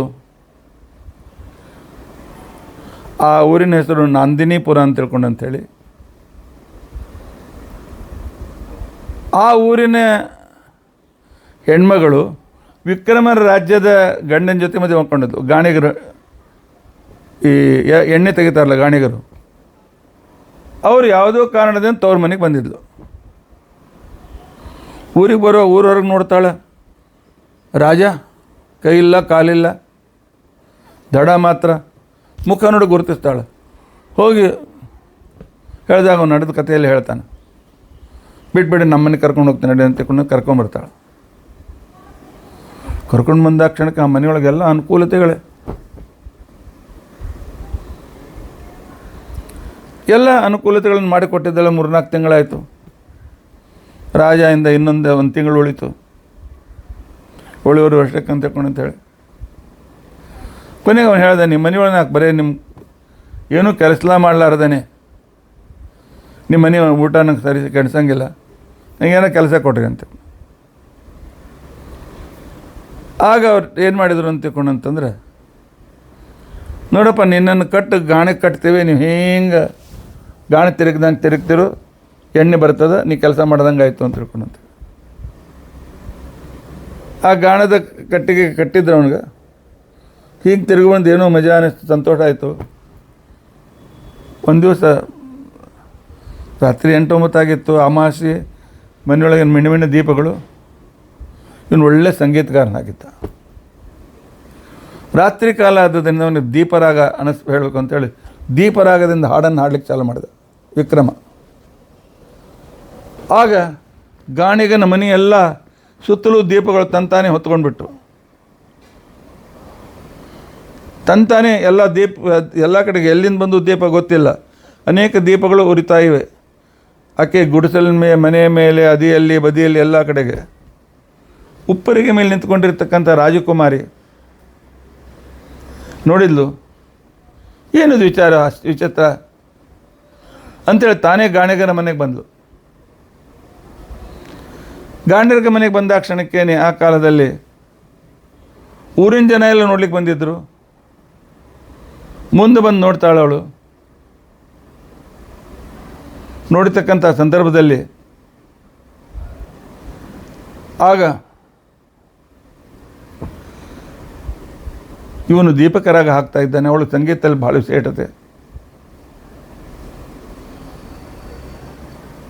ಅವನು ಹೇಳ್ತಾಳೆ, ನಿನ್ನ ಕೈ ಕಾಲು ಕತ್ತರಿಸಿದವ್ರು ಯಾರು ಅಂತ ಗೊತ್ತಾಗ್ತಾರೆ, ರಾಜನೇ ಕತ್ತರಿಸ್ತಾನೆ. ಹೋಗಿ ಹೇಳ್ತಾಳೆ, ಏನಪ್ಪ ಎಂತ ತಪ್ಪು ಮಾಡಿದೆ, ಇಂಥ ಅದ್ಭುತ ಸಂಗೀತಗಾರ, ಅವನದೇನು ತಪ್ಪಿರಲಿಲ್ಲ, ಮಾಲೆ ಅಂತ ಅವನ ಹತ್ರ ಸಿಗಲಿಲ್ಲ, ಎಲ್ಲಿ ಹುಡುಕೋದು ಸಿಕ್ಕಿಲ್ಲ ಅಂತ ತಿಳ್ಕೊಂಡಂತ ಹೇಳಿದಾಗ ರಾಜನಿಗೂ ಅನ್ನಿಸ್ತು. ಆಗ ಅವನನ್ನು ಆಸ್ಥಾನಕ್ಕೆ ಕರ್ಕೊಂಡು ಬಂದರು. ಅವತ್ತು 7.5 ವರ್ಷ ಮುಗಿದಿತ್ತು. ಇವನಿಗೆ ದೀಪಕರಾಗ ಹೇಳುವಂತ ಹೇಳಿಕ್ಕೆ ಪ್ರಾರಂಭ ಮಾಡಿದರೆ ರಾಜನ ಅರಮನೆ ಊರೆಲ್ಲ ದೀಪಗಳು ಬೆಳಕೊಂಡ್ಬಿಟ್ಟು, ಅಷ್ಟು ಅದ್ಭುತ ಸಂಗೀತ ಇವನದು. ಅದೇ ವೇಳೆಗೆ ಆ ಶೆಟ್ಟಿಯ ಮಗಳು ತನ್ನ ರೂಮ್ನಾಗ ಕೂತ್ಕೊಂಡಿದ್ಲು. ನೋಡಿದ್ಲು, ಒಮ್ಮೆಲೆ ಜಗ್ಗನೆ ಬೆಳಗ್ಗೆ ಬಿದ್ದಂಗೆ ಆಯಿತು. ಆ ಹಂಸ ಪಕ್ಷಿ ಜೀವಂತ ಆಯಿತು. ಆಕೆ ಆ ಮಾಲೆಯನ್ನು ಉಗುಳ್ಬಿಡ್ತು. ಮಾಲೆ ಉಳಿದ ಆ ಕ್ಷಣಕ್ಕೇನೆ ಆ ಕಾಲದಲ್ಲಿ ಅವಳು ಅಪ್ಪನಿಗೆ ಬಂದೆ, ಅಪ್ಪ ನಾವು ಸುಮ್ಮನೆ ನಾವು ರಾಜನ ಹೇಳಿದ್ವಿ, ಈಗ ಅವನು ಹೇಳಿದ್ದೆ ಖರೆ ಅದ, ಹಂಸ ನನ್ನ ಮಾಲೆ ಕೊಟ್ಟು ಹೋಯ್ತು ನೋಡು ಅಂತ ತಿಳ್ಕೊಂಡಂತೆ. ಅವನು ಬಂದು ರಾಜನಿಗೆ ಮಾಡಿಕೊಳ್ಳೋ ಹೇಳ್ತಾನೆ. ಅಷ್ಟರಲ್ಲಿ ಅವನ ಶನಿ ಕಾಟ ಮುಗಿದಿದ್ದರಿಂದಾಗಿ ಮತ್ತೆ ಅವನ ಮೊದಲಿನಿಂದ ಕೈಕಾಲುಗಳು ಬಂದುಬಿಡ್ತಾವೆ. ಅವನು ಒಬ್ಬ ರಾಜ ಅಂತ ಗೊತ್ತಾಗ್ತದೆ. ಆಗ ರಾಜನ ಮಗಳು ಅವನನ್ನು ಮದುವೆ ಮಾಡ್ಕೊಳ್ತಾಳೆ, ಶೆಟ್ಟಿಯ ಮಗಳು ಅವನು ಮದುವೆ ಮಾಡ್ಕೊಳ್ತಾಳೆ. ತನ್ನ ಊರಿಗೆ ಬಂದು ರಾಜನ ಅನೇಕ ಜನ ಹೆಂಡಂದಿರ್ತಾರೆ, ಎಲ್ಲರೂ ಭಾಳ ಸಂತೋಷದಿಂದ ಇದ್ದಾರೆ. ಆಗ ರಾಜ ತನ್ನ ಎಲ್ಲ ಕಡೆ ಹೇಳ್ತಾನೆ, ಶನಿಯ ಪ್ರಾರ್ಥನೆ ತಪ್ಪದೇ ಮಾಡಿ, ಶನಿಗೋಸ್ಕರ ಕಬ್ಬಿಣದ ಪಾತ್ರೆಯಲ್ಲಿ ಒಂದು 10 ಕಾಳು ಅಥವಾ ಒಂದು ಅರ್ಧ ಮುಷ್ಟಿ ಎಳ್ಳು ಹಾಕ್ರಿ. ಎಳ್ಳಿನ ಎಣ್ಣೆಯ ದ್ವೀಪ ಬೆಳಗಿ ಶನಿ ಕಾಟ ಕಡಿಮೆ ಆಗ್ತದೆ. ಕಪ್ಪು ವಸ್ತ್ರ ದಾನ ಮಾಡಿ, ಎಳ್ಳು ದಾನ ಮಾಡಿ ಶನಿ ಕಾಟ ಕಡಿಮೆ ಆಗ್ತದೆ. ಶನಿ ದೇವರು ಹೇಳಿರ್ತಕ್ಕಂಥ ನರಸಿಂಹದೇವರ ಸ್ತೋತ್ರ ಇದೆ, ಅದನ್ನು ಹೇಳಿ. ಅದರಿಂದ ಶನಿ ಒಟ್ಟು ಭಗವದ್ಭಕ್ತರಿಗೆ, ಗುರುಭಕ್ತರಿಗೆ ಶನಿ ತ್ರಾಸು ಕೊಡೋದಿಲ್ಲ. ಇದನ್ನು ಪ್ರತಿಯೊಬ್ಬರು ಅರ್ಥ ಮಾಡಿಕೊಳ್ಬೇಕು. ಅದಕ್ಕೋಸ್ಕರ ನಾಳೆ ನಾವು ನಮ್ಮ ಒಂದು ಸಲ ಗುರುಗ್ರಹದ ಮೇಲೆ ಶನಿಯ ದೃಷ್ಟಿ ಬೀಳುವಾಗ ನನ್ನ ಮೇಲೆ ನಿನ್ನ ದೃಷ್ಟಿ ಬೀಳುತ್ತೋ ಅಂತ ಕೇಳಿದಾಗ, ನೀವು ಹಿರಿಯರು ಆದರೂ ನನ್ನ ಮಹಿಮಾ ನೋಡ್ರಿ ಅಂತ ತಿಳ್ಕೊಂಡು ಅಂತೇಳಿ 3 ತಾಸು ನಿಮ್ಮ ಮೇಲೆ ನನ್ನ ದೃಷ್ಟಿ ಬೀಳ್ತದೆ ನೋಡ್ರಿ ಅಂತ ತಿಳ್ಕೊಂಡು ದಾಕ್ಷಣಕ್ಕೇನೆ 3 ತಾಸು ಶನಿ ದೃಷ್ಟಿ ಗುರುಗ್ರಹದ ಮೇಲೆ ಬಿದ್ದಾಗ ಆ ಗುರುಗ್ರಹದ ಅಧಿಪತಿ ಬೃಹಸ್ಪತ್ಯಾಚಾರ್ಯರು ಭೂಮಿ ಮೇಲೆ ಬೀಳ್ತಾರೆ. ಯಾವುದೋ ರಾಜನ ಕಡೆಯಿಂದ ಶಿಕ್ಷೆಯನ್ನು ಅನುಭವಿಸ್ತಾರೆ. ರಾಜ ಕಷ್ಟದ ಕೆಲಸವನ್ನು ಕೊಡ್ತಾನೆ. ಬೃಹಸ್ಪತ್ಯಾಚಾರ್ಯ ಗೊತ್ತಿತ್ತು, ಇನ್ನು 3 ತಾಸು, ಅದ್ರ ಅಷ್ಟೊಂದು 1.5 ತಾಸು ಮುಗಿದೋಗಿತ್ತು. ಆನಂತರ ಎಲ್ಲರಿಗೂ ಗೊತ್ತಾಗ್ತದೆ, ರಾಜ ಕ್ಷಮೆ ಕಳ್ಕೊಳ್ತಾನೆ. ಏನೇ ಇರಲಿ, ಶನಿಯ ದೃಷ್ಟಿ ಹೆಂಡತಿಯ ಶಾಪದಿಂದಾಗಿ ಕ್ರೂರವಾದದ್ದು ಹಾಗೇ ಇದೆ. ಆದರೆ ರುದ್ರದೇವರು, ರುದ್ರಾಂತರ್ಗತ ನರಸಿಂಹದೇವರ ಅನುಮತಿಯಿಂದ ಭಗವದ್ಭಕ್ತರು ಶನಿಗೆ ಪೂಜೆ ಮಾಡ್ತಾ ಇದ್ದರೆ, ಶನಿ ಸ್ತೋತ್ರವನ್ನು ಹೇಳ್ತಾ ಇದ್ದರೆ ಅವ್ರ ಮೇಲೆ ಅವನು ಪರಮಾನುಗ್ರಹ ಮಾಡ್ತಾನೆ, ಅವರಿಗೆ ಉನ್ನತಿಯನ್ನು ಕೊಡ್ತಾನೆ. ಅದಕ್ಕೆ ಜ್ಯೋತಿಷ್ ಶಾಸ್ತ್ರದಲ್ಲಿ ಶನಿಯನ್ನು ಕಾರಕ ಗ್ರಹ ಅಂತ ತಿಳ್ಕೊಂಡು ಅಂತೇಳಿ ಕರೆದಿದ್ದಾರೆ. ಅದಕ್ಕೋಸ್ಕರ ನಾವು ನಾಳಿನ ದಿವಸ ವಿಶೇಷವಾಗಿ ಶನಿ ಪೂಜೆಯನ್ನು ಮಾಡೋಣ. ನಾಳಿನ ದಿವಸ ವಿಶೇಷವಾಗಿ ಶನಿಗೆ ಪ್ರಿಯವಾಗಿರ್ತಕ್ಕಂಥ ತಿಲದಾನವನ್ನು ಮಾಡೋಣ. ಶನಿಗೆ ಪ್ರಿಯವಾಗಿರ್ತಕ್ಕಂಥ ಎಳ್ಳೆಣ್ಣೆಯನ್ನು ದಾನ ಮಾಡೋಣ. ಶನಿ ಹೋಮ ಮಾಡೋಣ. ಭಗವದ್ಭಕ್ತರಿಗೆ ಸೂಚನೆ, ವಿರಾರದಲ್ಲಿರುವ ನಮ್ಮ ವಿದ್ಯಾಪೀಠದಲ್ಲಿ ನಾಳಿನ ದಿವಸ ನಾವು ಶನಿ ಮಹಾಮಂತ್ರ ಹೋಮವನ್ನು ಮಾಡ್ತಾ ಇದ್ದೇವೆ. ಬನ್ನಿ, ಭಾಗವಹಿಸಿ, ಭಗವಂತ ಅನುಗ್ರಹವನ್ನು ಪಡೆಯಿರಿ. ಎಲ್ಲ ಗ್ರಹಗಳಿಗೂ ವಿಶಿಷ್ಟ ಸಾಮರ್ಥ್ಯ ಇದೆ. ಪರಮಾತ್ಮನ ಆಜ್ಞೆಯಿಂದ ಅವರು ನಮಗೆ ಒಳಿತು ಕೆಡುಕನ್ನು ಎರಡನ್ನು ಮಾಡ್ತಾರೆ. ಆದರೆ ಶನಿ ಸಾತಿ ಜೀವನದಲ್ಲಿ ಒಂದು ಸಲ ಆದರೂ ಯಾಕೆ ಬರಬೇಕು? ಇದು ದೇವರ ಚಿತ್ತ. ದುಃಖ ಅನುಭವಿಸದೇ ಹೊರತು ಸುಖದ ಬೆಲೆ ಗೊತ್ತಾಗೋದಿಲ್ಲ. ದುಃಖ ಅನುಭವಿಸದೇ ಹೊರತು ಅಹಂಕಾರ ಹೋಗೋದಿಲ್ಲ. ದುಃಖ ಅನುಭವಿಸದೇ ಹೊರತು ಮನುಷ್ಯನಿಗೆ ಹಣದ ಬೆಲೆ ಗೊತ್ತಾಗೋದಿಲ್ಲ. ದುಃಖ ಅನುಭವಿಸದೇ ಹೊರತು ಮನುಷ್ಯನಿಗೆ ಮನುಷ್ಯತ್ವದ ಬೆಲೆ ಗೊತ್ತಾಗೋದಿಲ್ಲ. ಅದನ್ನು ಮಾಡಿಕೊಡಬೇಕು ಅಂತ ತಿಳ್ಕೊಂಡು ಅಂತೇಳಿ, ಈ ಬೆಲೆ ಜಗತ್ತಿಗೆ ತಿಳಿಸಿಕೊಡಬೇಕು ಅಂತ ತಿಳ್ಕೊಂಡು ಅಂತೇಳಿ ಪ್ರತಿಯೊಂದು ಗ್ರಹಕ್ಕೂ ಕೂಡ 2.5 ವರ್ಷ 2.5 ವರ್ಷ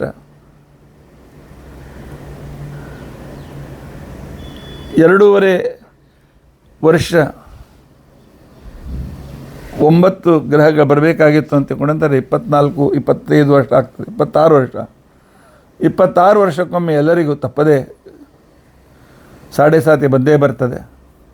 ಮಧ್ಯದಲ್ಲಿ ಪಂಚಮ, ಚತುರ್ಥ, ಅಷ್ಟಮ ಶನಿಯೂ ಕೂಡ ಅನಾನುಕೂಲನಾಗ್ತಾನೆ. ಆದರೆ ಶನೀಶ್ವರ ಕೃತ ನರಸಿಂಹ ಸ್ತೋತ್ರವನ್ನು ಹೇಳ್ತಾ ಇದ್ದರೆ ಎಲ್ಲರಿಗೂ ಎಲ್ಲ ನಿಷ್ಠಗಳು ಹೊರಟೋಗ್ತಾರೆ.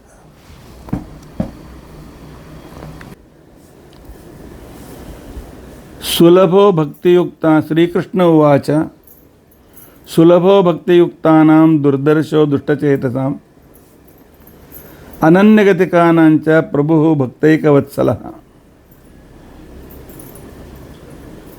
ಶನೈಶ್ಚರಸ್ತತ್ರ ನೃಸಿಂಹ ದೇವಸ್ತುತಿಂ ಚಕಾರ ಅಮಲಚಿತ್ತವೃತ್ತಿ ಪ್ರಣಮ್ಯ ಸಾಷ್ಟಾಂಗ ಮಶೇಷಲೋಕ ಕಿರೀಟ ನೀರಾಜಿತ ಪಾದಪದ್ಮಂ.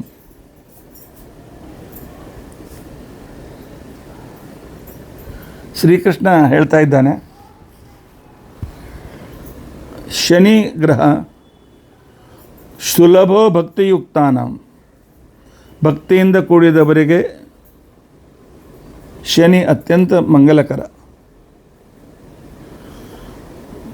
ದುಷ್ಟಚೇತಸಾಂ, ಪರಮಾತ್ಮನ ಭಕ್ತಿ ಮಾಡದೆ ಅಹಂಕಾರಕ್ಕೊಳಗಾಗಿರ್ತಕ್ಕಂಥ ಜನರಿಗೆ ದುರ್ದರ್ಶ, ಅವನ ದೃಷ್ಟಿ ಬಿದ್ದರೆ ಅವನ ದುಃಖ ನಿಶ್ಚಿತ ಪ್ರಾರಂಭವಾಗ್ತದೆ.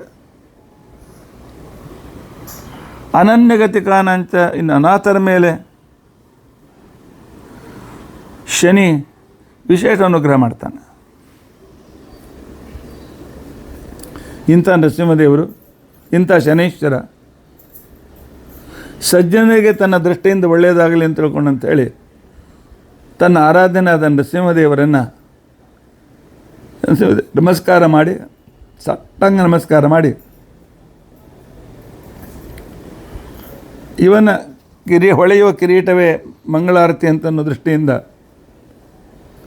ತಿಳಿದುಕೊಂಡು ನರಸಿಂಹದೇವರನ್ನು ಸ್ತೋತ್ರ ಮಾಡ್ತಾನೆ ಶನಿ.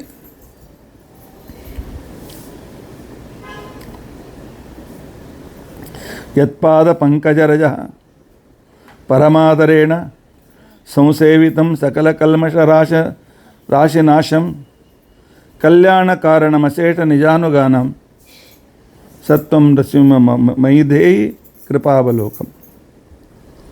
ನರಸಿಂಹದೇವರೇ, ನಿಮ್ಮ ಪಾದಕಮಲದ ಧೂಳಿಯನ್ನು ಯಾರು ಆಧಾರದಿಂದ ತಮ್ಮ ತಲೆಯ ಮೇಲೆ ಧರಣ ಮಾಡ್ತಾರೆ, ದೇವ್ರ ಪೂಜೆ ಮಾಡೋರಿಗೆ ಆ ಧೂಳು ಸಿಗ್ತದೆ, ಉಳಿದವ್ರು ಸಿಗಂಗಿಲ್ಲ.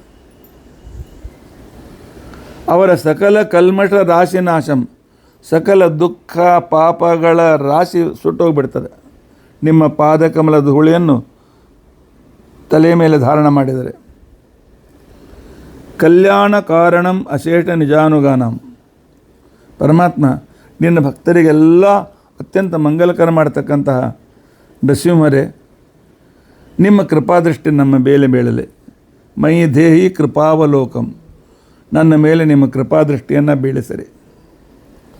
ಸರ್ವತ್ರ ಚಂಚಲತೆಯ ಸ್ಥಿತಯಾಪಿ ಲಕ್ಷ್ಮ್ಯ ಬ್ರಹ್ಮಾದಿ ವಂದ್ಯಪದಯ ಸ್ಥಿರಯಾನ್ಯ ಸೇವಿ ಪಾದಾರವಿಂದಯುಗಲಂ ಪರಮಾದರೇಣ ಸತ್ವಂ ನೃಸಿಂಹ ಮಹಿಧೇಯಿ ಕೃಪಾವಲೋಕಂ. ಪರಮಾತ್ಮ ನಿನ್ನ ಹೆಂಡ್ತಿದ್ದಾಳಲ್ಲ ಲಕ್ಷ್ಮಿ, ಭಾಳ ಚಂಚಲಳು. ಇವತ್ತಿರ್ತಾಳೆ, ಮರುದಿವಸ ಇರೋದಿಲ್ಲ, ಒಳ್ಳೆ ಹೊರಟೋಗ್ತಾಳೆ. ಇಂತಹ ಮಹಾಚಂಚಲಳಾಗಿರ್ತಕ್ಕಂಥ ಮಹಾಲಕ್ಷ್ಮಿ ಯಾರನ್ನು ಬ್ರಹ್ಮಾದಿ ದೇವತೆಗಳು ಯಾವಾಗಲೂ ಹೊಗಳ್ತಾ ಇರ್ತಾರೆ, ಅಂಥವಳು ನಿನ್ನ ಜೊತೆಯಲ್ಲಿ ಗಟ್ಟಿ ಕೂತ್ಕೊಂಡಿರಲ್ಲ, ನಿನ್ನ ಬೆಟ್ಟ ಹೋಗಂಗಿಲ್ಲ. ಎಂಥ ಅದ್ಭುತ ಮಹಾತ್ಮ ಇದೆ ಪರಮಾತ್ಮ. ಇಂತಹ ನಿನ್ನ ಪಾದಾರಯುಂದ ಯುಗಲವನ್ನು ಸೇವೆ ಮಾಡ್ತಾ ಕಾಲನ್ನು ಒತ್ತಾ ಕೂತ್ಕೊಂಡಿದ್ದಾಳೆ. ಇಂತಹ ನರಸಿಂಹದೇವರೇ, ನನ್ನ ಮೇಲೆ ಕೃಪಾದೃಷ್ಟಿಯನ್ನು ಬೀರಿರಿ. ಯದ್ರೂಪಂ ಆಗಮಶಿರ ಪ್ರತಿಪಾದ್ಯಂ ಆದ್ಯಂ ಆಧ್ಯಾತ್ಮಿಕಾದಿ ಪರಿತಾಪಹರಂ ವಿಚಿಂತ್ಯಂ ಯೋಗೀಶ್ವರೈ ಅಪಗತಾಕಿಲ ದೋಟತಂಗೈ ಸತ್ವಂ ನೃಸಿಂಹ ಮಹಿದೇ ಕೃಪಾವಲೋಕಂ. ಪರಮಾತ್ಮ ನಿನ್ನ ರೂಪ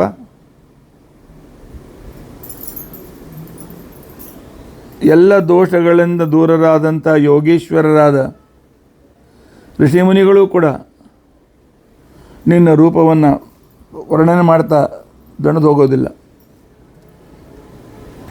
ಇನ್ನೂ ಸ್ತೋತ್ರ ಮಾಡ್ತಾ ಇದ್ದಾರೆ. ಇಂತಹ ವೇದಗಳಿಂದ ಮುಖ್ಯ ಪ್ರತಿಪಾದ್ಯನಾದ ನರಸಿಂಹದೇವರೇ, ನೀವು ನಮ್ಮ ಭೌತಿಕ ದುಃಖಗಳಲ್ಲ, ಮಾನಸಿಕ ದುಃಖಗಳನ್ನು ಕೂಡ ದೂರ ಮಾಡಲಿಕ್ಕೆ ಸಮರ್ಥರಾಗಿದ್ದೀರಿ. ಇಂಥವರು ನೀವು ನನ್ನ ಮೇಲೆ ಕೃಪಾದೃಷ್ಟಿಯನ್ನು ಬೀರಿರಿ. ಪ್ರಹ್ಲಾದ ಭಕ್ತವಚತ ಹರಿರಾವಿರಾಸ ಸ್ತಂಭೆ ಹಿರಣ್ಯಕಶಿಪಂಚ ಉದಾರಭಾವ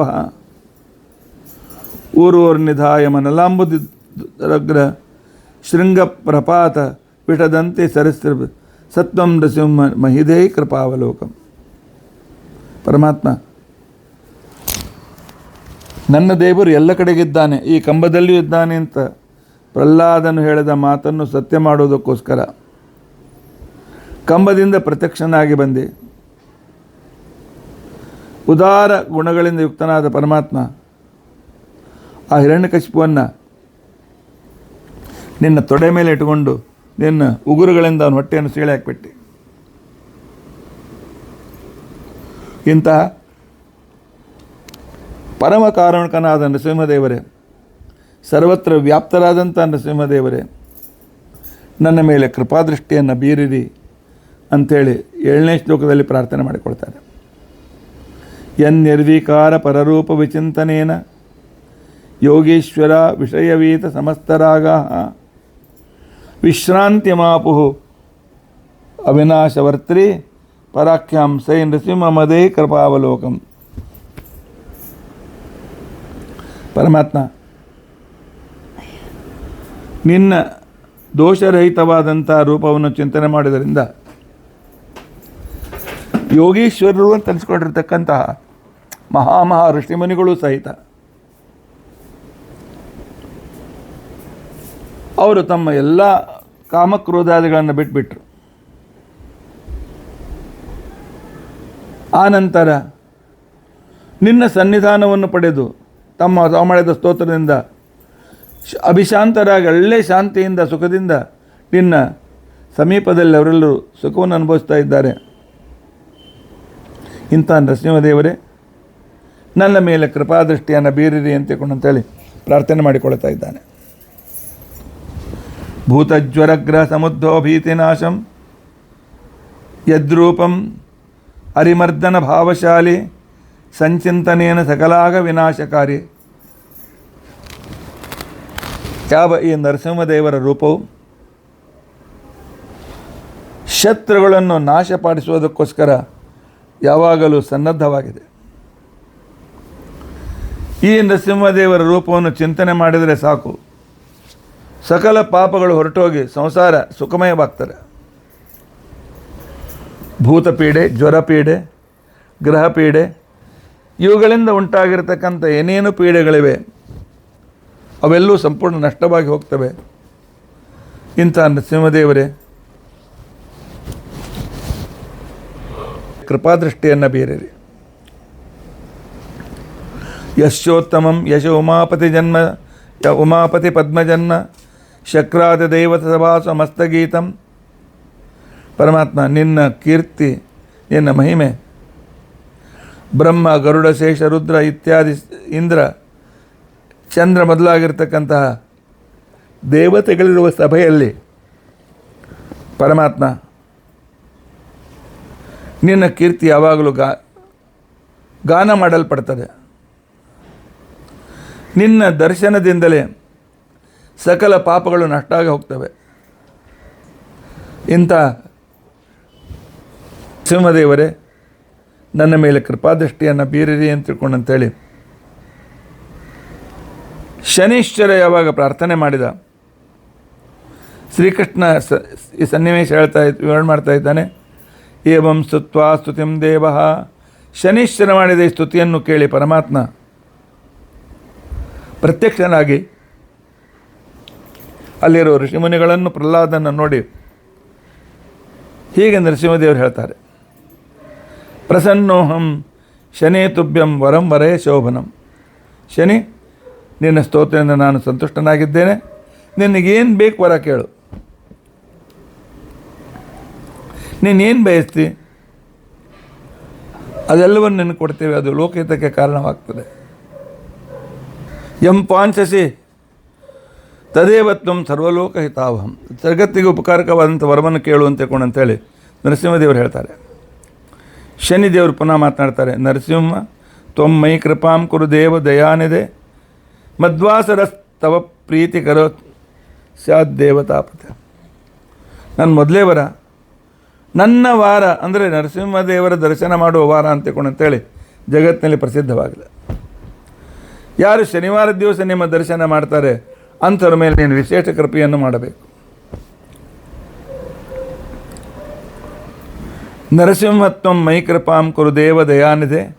ಪರಮಾತ್ಮ ದಯಾನಿಧಿ, ನನ್ನ ಮೇಲೆ ಕೃಪೆಯನ್ನು ಮಾಡು. ನನ್ನ ವಾರ ನಿನಗೆ ಪ್ರಿಯವಾಗಲಿ. ಮತ್ಕೃತಂ ತ್ವತ್ಪರಂ ಸ್ತೋತ್ರಂ.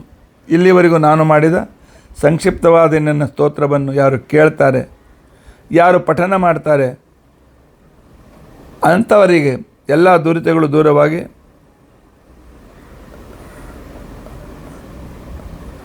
ಇದ್ದಾರೆ. ತಥೈವಾಸ್ತು ಶನೇಹಂ ತಂ, ಶನಿ ಹಾಗೇ ಆಗಲಿ. ರಕ್ಷೋಭವನ ಅಂತ ಅನ್ನೋ ನಗರದಲ್ಲಿ ನಾನು ಇದ್ದುಕೊಂಡು ನಿನ್ನ ಸಕಲ ಎಲ್ಲ ಭಕ್ತರ ಕಾಮನೆಗಳನ್ನು ಪೂರ್ಣ ಮಾಡ್ತೇನೆ. ನೀನು ಮಾಡಿದ ಈ ಶನೈಶ್ಚರ ಕೃತ ನರಸಿಂಹ ಸ್ತೋತ್ರವನ್ನು ಯಹ ಪಠೇತ್ ಶೃಣುಯಾಚ, ಯಾವನು ಪಠನ ಮಾಡ್ತಾನೆ, ಯಾರು ಕೇಳ್ತಾರೆ ಅವರಿಗೆ 5, 4, 5, 8 ಮತ್ತು ಸ್ವಸ್ಥಾನ 12ನೇ ಸ್ಥಾನದಲ್ಲಿ ಶನಿ ಇದ್ದರೂ ಕೂಡ ಯಾವ ಪೀಡೆಯನ್ನು ಉಂಟು ಮಾಡುವುದಿಲ್ಲ.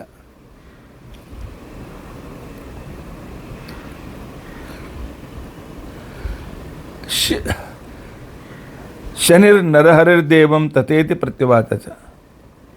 ಆಗ ಶನಿ ಕೂಡ ಹೇಳ್ತಾನೆ, ಆಗಲಿ, ನಾನು ನಿಮ್ಮ ಭಕ್ತರಿಗೆ ಯಾವ ತ್ರಾಸವನ್ನು ಕೊಡೋದಿಲ್ಲ ಅಂತ ತಿಳ್ಕೊಂಡು ಹೇಳಿದ್ದಾನೆ.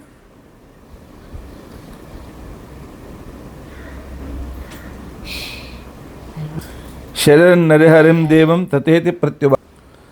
ಆಗ ನರಸಿಂಹದೇವರು ಹಾಗೇ ಆಗಲಿ ಅಂತ ತಿಳ್ಕೊಂಡಂತ ಶನಿದೇವರು ಹೇಳ್ತಾರೆ, ನಾನು ಈ ಸ್ಥಾನದಲ್ಲಿ ನಿನ್ನ ಭಕ್ತರಿಗೆ ತ್ರಾಸನ್ನು ಕೊಡೋದಿಲ್ಲ ಅಂತ ತಿಳ್ಕೊಂಡಂತ ಹೇಳ್ತಾರೆ. ಆಗ ಋಷಿಗಳೆಲ್ಲ ಜಯ ಜಯಕಾರ ಮಾಡ್ತಾರೆ. ಶನೈಶ್ಚರಶ್ಚಾತ ನರಸಿಂಹದೇವ ಸಂವಾದಮೇತತ್ವನಂ ಚ ಮಾನವ. ಶನಿ ಮತ್ತು ನರಸಿಂಹದೇವರ ಮಧ್ಯದ ಈ ಸಂವಾದವನ್ನು, ಈ ಶನಿ ಸ್ತೋತ್ರವನ್ನು ಯಾರು ಮನುಷ್ಯರು ಕೇಳ್ತಾರೆ, ಇದನ್ನು ಪಠನ ಮಾಡ್ತಾರೆ, ಅವರ ಕಷ್ಟಗಳು ದೂರವಾಗುವುದಲ್ಲದೆ ಪರಮಾತ್ಮನಲ್ಲಿ ಭಕ್ತಿ ಉಂಟಾಗ್ತದೆ, ಪರಮಾತ್ಮ ಅನುಗ್ರಹದಿಂದ ಶಾಶ್ವತವಾದ ಮೋಕ್ಷ ಸಿಗ್ತದೆ ಅಂತ ಈ ರೀತಿಯಾಗಿ ಬಂದಿರತಕ್ಕಂಥ ನರಸಿಂಹ ಸ್ತೋತ್ರವನ್ನು ಕೇಳಿದ್ದೀರಿ. ಈ ನರಸಿಂಹ ಸ್ತೋತ್ರವನ್ನು ಪಠನ ಮಾಡ್ತಾ ಇದ್ದರೆ ಎಲ್ಲ ದುಃಖಗಳು ಹೊರಟೋಗ್ತಾರೆ ಅನ್ನೋದನ್ನು ನಾವು ತಿಳಿದುಕೊಳ್ಬೇಕು. ಈ ಸ್ತೋತ್ರ ತಪ್ಪದೆ ಎಲ್ಲರೂ ಹೇಳಿ. ಇದ್ರ ಜೊತೆಯಲ್ಲಿ ನೀಲಾಂಜನ ಸಮಾಭಾಸಂ ರವಿಪುತ್ರಂ ಯಮಾಗ್ರಜಂ ಸಿಂಹಿಕಾ ಗರ್ಭಸಂಭೂತಂ ಛಾಯಾ ಮಾರ್ತಂಡ ಸಂಭೂತಂ ತಮ್ ನಮಾಮಿ ಶನೈಶ್ಚರಂ ಅಂತ ಈ ರೀತಿಯಾಗಿ ಈ ಸ್ತೋತ್ರವನ್ನು ಕೂಡ ಹೇಳಬೇಕು. ಇದಲ್ಲದೆ